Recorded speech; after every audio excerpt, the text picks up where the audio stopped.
शिपाई पदासाठी 2024 मध्ये जी काही प्रश्नपत्रिका झाली होती ती संपूर्ण प्रश्नपत्रिका आपण पाहणार आहोत। ती प्रश्नपत्रिका फर्स्ट शिफ्ट मध्ये झालेली होती। सकाळी 10 वाजता ती शिफ्ट होती आणि तो देखील तारीख होती 5/5/2024 त्या दिवशी झालेला हा पेपर आहे। तर संपूर्ण पेपरचा तपशील समजून घ्या। आन्सर सहित कशा पद्धतीने पेपर आला होता, कोणत्या प्रकारचे प्रश्न होते। तर पहा, पहिला प्रश्न आहे, एड्स हा रोग कशामुळे होतो? 4 ऑप्शन दिलेले आहेत, जीवाणू, विषाणू, परोपजीवी आणि फंगस। तर या प्रश्नाचं योग्य उत्तर आहे विषाणू। एड्स हा रोग विषाणूमुळे होत असतो।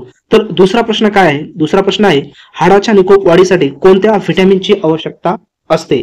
तर हाडाच्या निकोप वाढीसाठी डी ह्या व्हिटॅमिनची आवश्यकता असते। त्यानंतर पुढचा प्रश्न आहे प्रश्न क्रमांक 3 पहा, भारतातील कोणत्या राज्यात सर्वात जास्त हत्ती आढळत असतात? केरळ, तमिळनाडू, उत्तर प्रदेश, कर्नाटक। तर या प्रश्नाचं योग्य उत्तर आहे कर्नाटक या राज्यामध्ये सर्वात जास्त हत्ती आढळत असतात। नंबर 4 चा प्रश्न, मौर्य साम्राज्याची म्हणजेच मौर्य साम्राज्याची स्थापना कोणी केली? अशोक, महर्षी कर्वे, गोपाळ, देशमुख यापैकी कोणीही नाही। तर या प्रश्नाचं योग्य उत्तर आहे यापैकी कोणीही नाही। अशोक सुद्धा नाही, महर्षी कर्वे सुद्धा नाही, गोपाळ देशमुख सुद्धा नाही। त्याच्यानंतर पुढचा प्रश्न क्रमांक 5 काय आहे पहा, इन्सुलिनच्या कमतरतेमुळे कोणता रोग होतो? नाईट ब्लाइंडनेस, फुफ्फुसाचे आजार, स्वादुपिंडाचे आजार, मधुमेह। तर मित्रांनो, इन्सुलिन जे आहे त्याच्या कमतरतेमुळे मधुमेह हा रोग होत असतो। पुढचा प्रश्न क्रमांक 6 काय म्हटले, विजेच्या दिव्यात कोणत्या धातूची तार वापरत असतात? विजेचा जो दिवा आहे त्याच्यामध्ये कोणती तार वापरतात? Aluminium, silver, tungsten, manganese. तर या प्रश्नाचं योग्य उत्तर आहे टंगस्टन ची तार त्यामध्ये वापरत असतात। प्रश्न क्रमांक आहे 7 काय म्हटलेलं आहे, मादक पदार्थ सेवन केल्याच्या नंतर प्रामुख्याने कशावर घातक परिणाम होत असतो? जे मादक पदार्थ सेवन करत असतो ते सेवन केल्याच्या नंतर कशावर परिणाम होत असतो ह्याचं जास्त ह्या प्रश्नपत्रिकेमध्ये तुम्हाला लक्षात येईल। विज्ञानवर जास्त फोकस केलेला आहे आणि जे काही स्टेट बोर्डचे पुस्तक आहेत त्यांच्यामधलेच ॲज इट इज प्रश्न त्यांनी उचललेले आहेत। तर याच प्रकारचे मित्रांनो आपण संपूर्ण तुमची तयारी करून घेणार आहोत। त्यासाठी आपल्या चॅनलला सबस्क्राईब करा आणि जे काही कोड भरती संदर्भात मटेरियल्स आहे त्याची लिंक डिस्क्रिप्शन बॉक्स मध्ये दिलेली आहे, त्या ठिकाणी तुम्ही त्या वेबसाईटला जाऊन ते मटेरियल्स तुम्ही डाउनलोड करा। तसे टेलिग्राम चॅनलची लिंक सुद्धा डिस्क्रिप्शन बॉक्स मध्ये दिली आहे, त्या ठिकाणी तुम्ही सबस्क्राईब करू शकता। तर पहा, या प्रश्नाचं योग्य उत्तर काय आहे? पचन संस्था, उत्सर्जन संस्था, रक्ताभिसरण संस्था किंवा मज्जा संस्था। तर या प्रश्नाचं योग्य उत्तर आहे मित्रांनो मज्जा संस्था। त्याच्यानंतर पुढचा प्रश्न आहे प्रश्न क्रमांक आहे 8 काय म्हटलेलं आहे, शरीराचा तोल सांभाळण्याचे काम कोणाकडून केले जाते? लहान मेंदू, मोठा मेंदू, चेतातंतू, पाय। तर शरीराचे तोल सांभाळण्याचे काम हे पायाकडून केले जाते। पुढचा प्रश्न आहे प्रश्न क्रमांक 9 एकदम सोपे आणि सिंपल प्रश्न आहेत।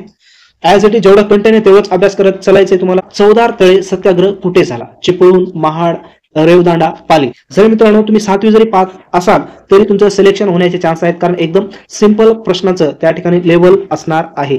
तर 9वा प्रश्न काय म्हणतो आपल्याला, चवदार तळे सत्याग्रह कुठे झाला? तर या प्रश्नाचं योग्य उत्तर आहे चवदार तळे महाड मध्ये झालेलं आहे। त्याच्यानंतर पुढचा प्रश्न, मध्यरात्रीचा सूर्य कुठे उगवतो? मध्यरात्रीचा सूर्य कुठे उगवतो? तर ह्या वेळेच्या जे काही आपण सिरीज चालू केली होती गेल्या वर्षी टेस्ट सिरीज, तर त्यापैकी मित्रांनो 25 ते 26 प्रश्न ॲज इट इज पडलेले आहेत। त्याच्यामुळं संपूर्ण तयारी तुम्ही व्हिडिओ पाहून व्यवस्थित करा। तर पहा, याचं योग्य उत्तर काय आहे? Japan, Indonesia, Malaysia, Norway. तर मध्यरात्रीचा सूर्य हा नॉर्वेमध्ये उगवत असतो। त्याच्यानंतर प्रश्न क्रमांक पुढचा म्हणजेच 11वा काय म्हटलेला आहे, यशवंत चव्हाण यांचे स्मृतीस्थळ कोणत्या ठिकाणी आहे?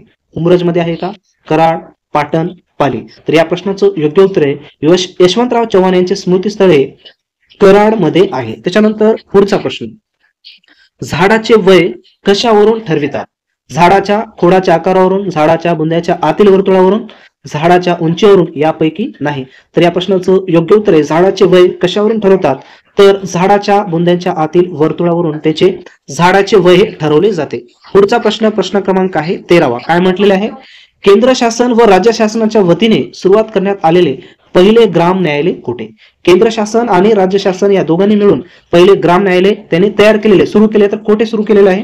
निफाड, येवला, राळेगण सिद्धी, आष्टी। तर या प्रश्नाचं योग्य उत्तर आहे राळेगण सिद्धी मध्ये त्यांनी सुरू केलेलं आहे। त्याच्यानंतर पुढचा प्रश्न काय म्हटलेला आहे पहा, अतिशय महत्वाचे प्रश्न आहेत। त्यापैकी कोणता रोग पाण्याद्वारे पसरत नाही? कावीळ आहे, पटकी आहे, नारू आहे, हिवताप आहे। तर या प्रश्नाचं योग्य उत्तर आहे हिवताप जे आहे रोग पाण्याद्वारे पसरत नाही। कावीळ पसरतो, पटकी, नारू, परंतु हिवताप हा पसरत नाही। पुढचा प्रश्न, संसदेमध्ये पुढीलपैकी कोणाचा समावेश होत नाही? तर या प्रश्नाचं काय उत्तर असेल? संसदेमध्ये कोणाचा समावेश होत नाही? तर राज्यसभा आहे का, लोकसभा आहे का, सर्वोच्च न्यायालय आहे का, राष्ट्रपती आहे का? तर या प्रश्नाचं योग्य उत्तर आहे सर्वोच्च न्यायालय यांचा समावेश संसदेमध्ये होत नाही. त्याच्यानंतर पुढचा प्रश्न, प्रश्न क्रमांक आहे 16वा. काय म्हटलेलं आहे? कळसुबाई शिखर कोणत्या जिल्ह्यामध्ये? नाशिकमध्ये आहे का, अहमदनगर, ठाणे, पुणे? 4 ऑप्शन्स दिलेले आहेत. तर कळसुबाई शिखर हे अहमदनगर म्हणजेच आताचे जे नाव चेंज झालेले अहिल्यानगर त्या ठिकाणी आहे. पुढचा प्रश्न, खालीलपैकी कोणते गाव कृष्णा पंचगंगा नदीच्या संगमावर आहे? काय ऑप्शन? सातारा आहे का, कराड, नरसोबाची वाडी, सांगली? तर या प्रश्नाचं योग्य उत्तर आहे नरसोबाची वाडी. सर्व प्रश्न व्यवस्थित लिहून ठेवा मित्रांनो आणि त्या पद्धतीने तयारी करा. पुढचा प्रश्न काय पहा, 18वा. गंगा नदीची सर्वात मोठी उपनदी कोणती आहे? गंडक, गोदावरी, यमुना, कोसी? तर या प्रश्नाचं योग्य उत्तर आहे यमुना ही गंगा नदीची सर्वात मोठी काय आहे? उपनदी आहे. पुढचा प्रश्न 19वा. जीएसटीचा लॉग फॉर्म काय आहे? म्हणजेच हा जो प्रश्न आहे तो आहे चालू घडामोडीवर आधारित. जीएसटीचा लॉंग फॉर्म काय आहे? तर या प्रश्नाचं योग्य उत्तर पाहू शकता पर्याय क्रमांक C, goods and service tax. त्याच्यानंतर पुढचा प्रश्न, गोलकोंडा खान भारतातील कोणत्या राज्यामध्ये आहे? तेलंगणामध्ये आहे का, आंध्र प्रदेश, कर्नाटक, केरळ? तर या प्रश्नाचं योग्य उत्तर आहे तेलंगणा या राज्यामध्ये गोलकोंडा खान आपल्याला काय पाहायला मिळते. पुढचा प्रश्न, महाराष्ट्राच्या करहंडला वाघ अभयारण्य कोणत्या जिल्ह्यात आहे? तर या प्रश्नाचं योग्य उत्तर आहे नागपूर. त्याच्यानंतर प्रश्न क्रमांक 22. काय पहा, दुधात मीठ कालवणे या वाक्यप्रचाराचा अर्थ काय? दूध व पाणी वेगळे करणे, दुधामध्ये मीठ टाकणे, एखाद्याच्या बसलेल्या घडीचा विचका करणे, विनाकारण खोटे आरोप करणे. दुधात मीठ कालवणे या प्रश्नाचं योग्य उत्तर आहे एखाद्याच्या बसलेल्या घडीचा विचका करणे. त्याच्यानंतर प्रश्न क्रमांक 23. टोटल प्रश्न आहेत आपले 30. संपूर्ण डिजिटल व हायटेक वर्ग खोल्या असलेले पहिले राज्य कोणते? संपूर्ण डिजिटल ऑल सर्व खोल्या आहेत असं कोणतं राज्य आहे? दिल्ली आहे का, केरळ, छत्तीसगड, महाराष्ट्र? हे काय आहे त्याचे ऑप्शन्स आहेत. तर या प्रश्नाचं योग्य उत्तर आहे मित्रांनो बी. पुढचा प्रश्न आहे पहा, तुळजापूर हे धार्मिक स्थान कोणत्या जिल्ह्यामध्ये आहे? ऑप्शन आहे सोलापूर, उस्मानाबाद, लातूर, परभणी. तर या प्रश्नाचं योग्य उत्तर आहे उस्मानाबाद म्हणजेच धाराशिव या जिल्ह्यामध्ये तुळजापूर हे धार्मिक स्थान उपलब्ध आहे. पुढचा प्रश्न 25. काय पहा, जागतिक वन दिन कधी साजरा केला जातो? ऑप्शन आहे 21 मार्च, 21 जून, 13 जून, 5 जून. तर या प्रश्नाचं योग्य उत्तर आहे जागतिक वन दिन हे 21 मार्च रोजी काय केला जातो? साजरा केला जातो. प्रश्नाचं लेवल पहा मित्रांनो कोणत्या प्रकारचे आहे. पुढे पहा, खालीलपैकी कोणती संख्या 6 ने विभाज्य आहे? म्हणजेच मॅथ आलेलं आहे पहा, मॅथचे देखील प्रश्न याच्यामध्ये आलेले आहेत. तर कोणती त्याच्यामध्ये विभाज्य भाग जातो 6 ने अशी कोणती संख्या आहे? तर पाहू शकता कोणती संख्या आहे तर तुम्ही जी 6 ने भाग जाणारी आहे. तर या प्रश्नाचं योग्य उत्तर आहे ऑप्शन नंबर 2 म्हणजेच बी. पुढचा पहा, पत्रकार या शब्दाचे स्त्रीलिंग ओळखा म्हणजेच मराठी व्याकरण आलेले आहे. पत्रकारीण, पत्रकारिणी, पत्रलेखिका, पत्रकर्ती. तर या प्रश्नाचं योग्य उत्तर आहे पत्रकर्ती. त्याच्यानंतर पुढचा प्रश्न, सौंदर्य शब्दाचा प्रकार ओळखा कोणत्या प्रकारचा शब्द आहे? क्रियाविशेषण आहे का, शब्दयोगी अव्यय आहे का, सर्वनाम, गुण विशेषण? तर या प्रश्नाचं योग्य उत्तर आहे गुण विशेषण. त्याच्यानंतर पुढचा प्रश्न, जय जय महाराष्ट्र माझा हे गीत कोणी लिहिले?